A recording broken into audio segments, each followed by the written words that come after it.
자, 여러분 안녕하세요. 오늘 국어 시간에는 아주 특별하고 좀 수상한 전학생을 만나볼 거예요. 이름부터가 심상치 않은데요. 바로 공방이라는 친구입니다. 혹시 돈이 만약 사람이라면 어떨까? 이런 상상 한 번쯤 해보지 않았나요? 오늘 이 오래된 이야기를 통해서 그 상상의 나래를 아주 신나게 한번 펼쳐보자고요. 자, 다 같이 한번 상상해 봅시다. 어느 날 우리 반에 돈이라는 애가 딱 전학을 왔어요. 어떨 것 같아요? 막 공부도 잘하고 친구들한테 팍팍 쏘는 그런 인기 짱인 친구일까요? 아니면 우리 반 분위기를 흐리고 다니는 문제알까요? 좋을 것 같기도 하고 나쁠 것 같기도 하고 알쏭달쏭하죠? 이 질문 마음속에 잘 담아두고 진짜 주인공 공방을 만나러 가보겠습니다. 이 친구 이름이 바로 공방입니다. 이름 뜻이 진짜 재밌어요. 공은 둥근 구멍, 방은 네모라는 뜻인데 옛날 엽전 모양 아시죠? 겉은 둥글둥글해서 누구랑도 잘 지낼 것처럼 엄청 원만해 보이는데 그 속에는 네모난 각이 딱 잡혀 있는 거예요. 뭐랄까, 이름부터가 나는 겉과 속이 좀 다른 이중적인 매력의 소유자야 라고 아주 대놓고 말하고 있는 거죠. 자, 그럼 이 수상한 전학생 공방이 도대체 어떤 집안 출신인지 그 족보부터 한번 탈탈 털어보겠습니다. 이 친구가 처음부터 잘 나갔던 게 아니거든요. 흙수저에서 시작해서 세상을 쥐락펴락하는 금수저가 되기까지 그야말로 파란만장한 가문의 역사가 펼쳐집니다. 한번 따라가 보시죠. 자, 칠판에 있는 공방인의 가계도를 한번 볼까요? 아주 먼 옛날 공방의 조상들은 수양산이라는 깊은 산골에 그냥 돌멩이처럼 콕 박혀서 지냈대요. 세상에 거의 쓰이지도 않았죠. 그러다가 황제 시절에 어떤 관상가가 저거 잘 다듬으면 대박날 물건입니다 하고 추천하면서 겨우 세상에 얼굴을 알리게 됩니다. 그리고 아버지 천대에 이르러서는 주나라에서 세금을 담당하는 아주 중요한 관리까지 되고요. 그리고 마침내 우리 주인공 공방이가 한나라 때 화려하게 데뷔하면서 세상의 중심에 딱 서게 되는 겁니다. 인생 역전이죠? 자, 이렇게 세상의 주인공이 된 공방. 과연 어떤 일들을 했을까요?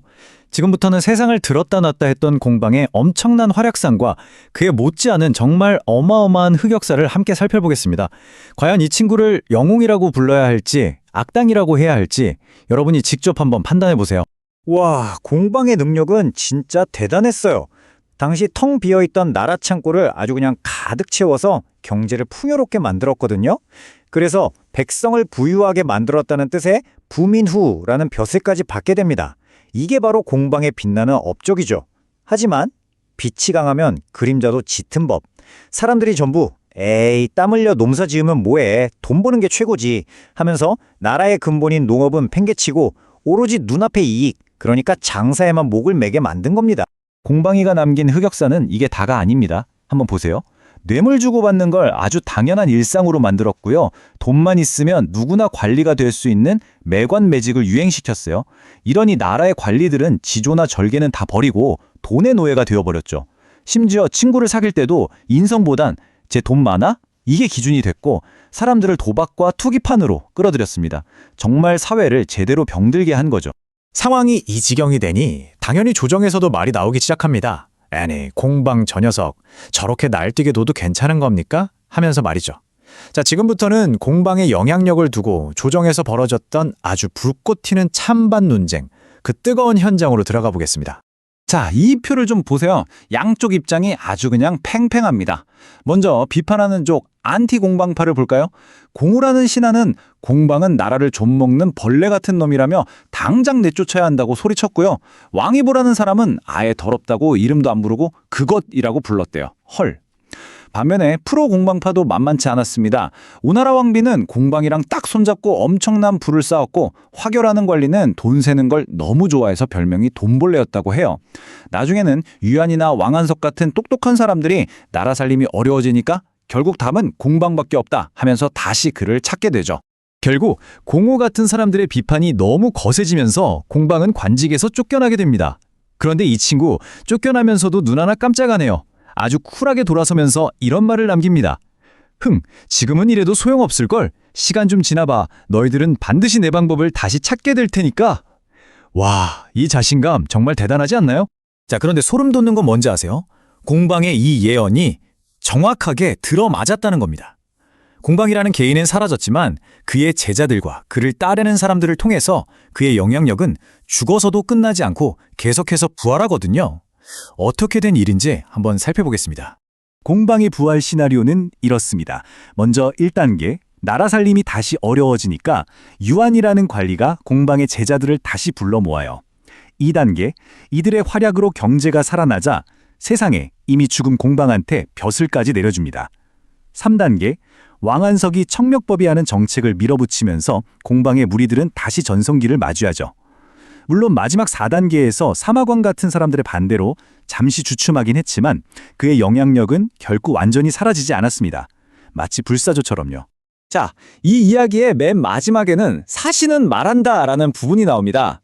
이건 이 글을 쓴 작가가 역사가의 입을 빌려서 자기 생각을 직접적으로 드러내는 부분이에요. 아주 중요하죠. 작가는 이렇게 한탄합니다. 그때 황제께서 공후의 말을 듣고 공방의 무리를 그냥 싹 다 쓸어버렸어야 했는데 그랬다면 후세에 이런 걱정거리는 없었을 텐데 라고 말이죠.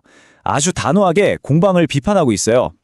사실 이 글을 쓴 임춘이라는 작가가 살았던 고려시대가 일부 귀족들이 돈의 힘으로 권력을 독점하고 백성들을 아주 힘들게 하던 시기였거든요. 작가는 바로 그 현실을 공방이라는 인물을 통해 비판하고 싶었던 겁니다. 자, 이렇게 공방의 파란만장한 일대기를 쭉 살펴봤는데요. 어떠셨어요? 이게 그냥 옛날에 이런 일이 있었대 하고 끝나는 이야기 같나요? 천만에요. 이 이야기는 지금 21세기를 살아가는 바로 우리들에게 아주 묵직한 질문들을 던지고 있습니다. 그 질문들이 뭔지 함께 생각해 보시죠. 첫 번째 질문입니다. 과연 돈은 그 자체로 착한 걸까요? 아니면 나쁜 걸까요? 나라를 부유하게도 했지만 사람들을 타락시키기도 했던 공방의 모습을 보면 쉽게 대답하기가 어렵죠. 돈에는 원래 얼굴이 없는 걸까요? 아니면 그걸 쓰는 사람의 손에 따라 얼굴이 바뀌는 걸까요? 두 번째 질문입니다. 오늘날 우리 사회의 공방은 과연 어떤 모습으로 살아가고 있을까요? 겉과 속이 다르고 권력에 빌붙고 사람들을 이익만 좇게 만드는 현대판 공방의 모습. 혹시 우리 주변에서, 아니 어쩌면 우리 자신의 모습 속에서 발견할 수 있지는 않을까요? 그리고 마지막으로 여러분 자신에게 한번 물어보세요. 나에게 돈이란 과연 무엇일까? 그냥 물건을 사는 도구일까요? 아니면 나를 행복하게 해주는 목표? 혹시 나를 괴롭게 만드는 존재는 아닌가요? 이 질문에 정답은 없습니다. 하지만 평생에 걸쳐 이 질문에 대한 나만의 답을 찾아가는 것.